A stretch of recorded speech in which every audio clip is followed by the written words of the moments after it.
Hey, I promised my daughter a video lesson on finger picking, so I thought I'd just make one in general to post on my website, and some of my students and others might take a look at it and get something out of it also. My finger licking, my finger picking technique developed from many things. One, a good friend of mine years ago showed me the Travis pick, and that's what I originally learned, and then I used that. Pretty much that has got me through all kinds of stuff. And then, as I studied music at North Texas, then I ended up doing classical guitar, and that's a whole different bag altogether. So I thought I'd just do a quick little explanation of Travis pick and how I got started, because it's carried me a lot of a great distance, and also that basic technique can be adapted and used lots of ways. Crosby, Stills and Nash, we listen to Stills. He uses a Travis, a modification of that all the time. So once you get it in your hand and get it rolling, a very familiar song everybody knows that is Dust in the Wind.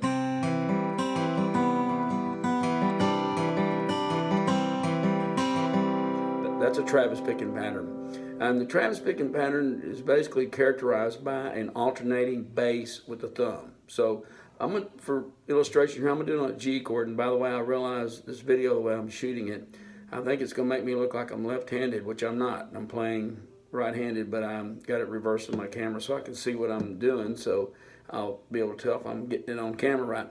But the thumb, so right now you can't see my left hand, but my left hand is basically just making a G chord.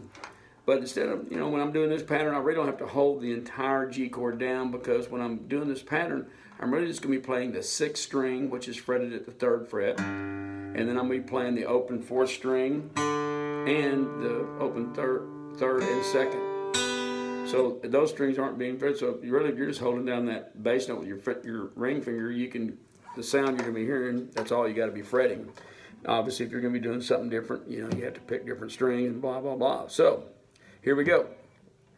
The Travis pick is characterized by the alternating bass thumb doing the, and in this case on this chord, I'm going to be alternating between the 6th and the 4th string.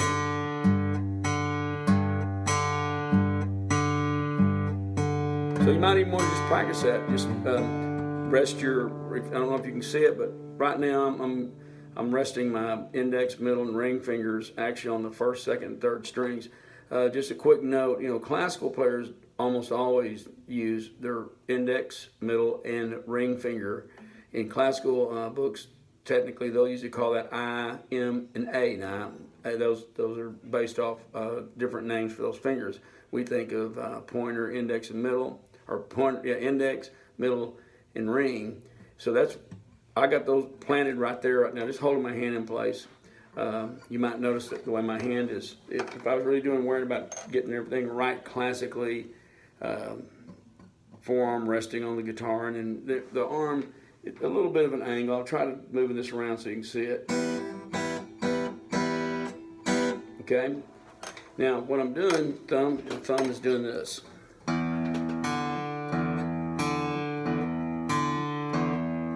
Okay? Excuse me, wasn't holding down the 3rd fret. So that's the root and the 5th of a G chord, a G and a D. And what I'm going to add is, really for Travis pick, I only really need my index and middle finger right now. Not to say you can't add the other ones in and use them, but that's all I'm using right now. And what I'm going to do first, I'm going to pick the thumb and middle together. So that means I got the 6th string and the 2nd string playing together. And then from that point on, that's the only time during this pattern that 2 fingers pick at the same time. The rest of the time they're going back and forth. So it'll be like thumb and middle together. Then it's thumb, index, thumb, middle. Thumb and index, thumb and middle together again. So it sounds like this.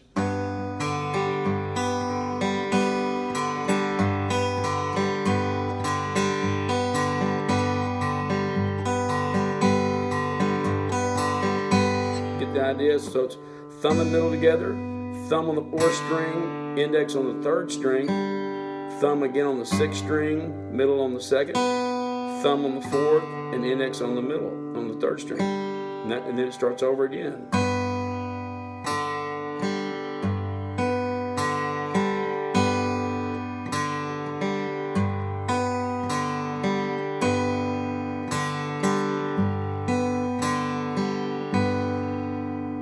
So you work that and just get that to where you got to just kind of do that till it becomes really natural to you, and then it becomes quick. You know, you do like a.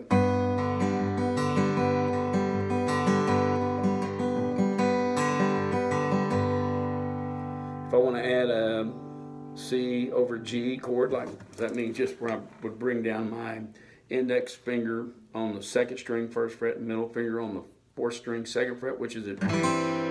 So you can kind of, it's kind of fun, a bit of exercise you can do with it where you're going like this.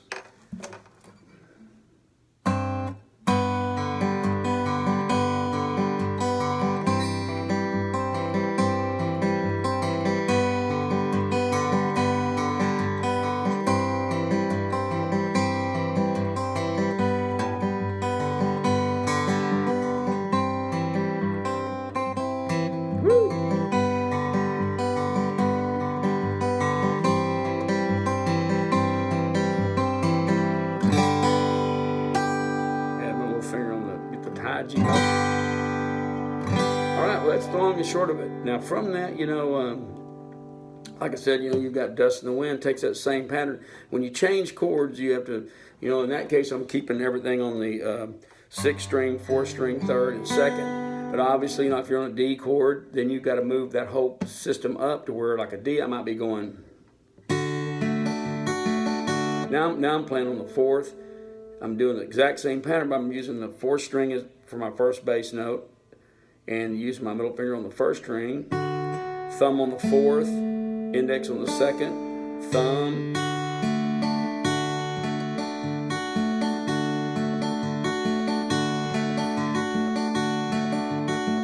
my left hand is just fingering a normal D chord.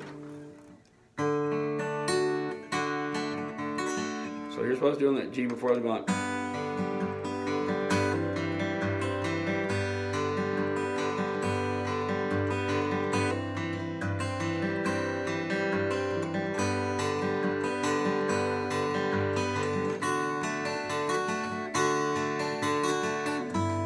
Excuse me.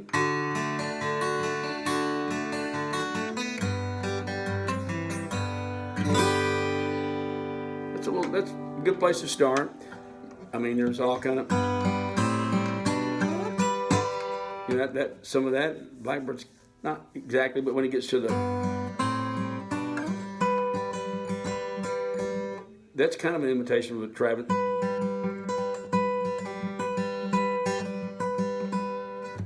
We'll go into more of that later. Hope this helps. Try it out and let me know. Later.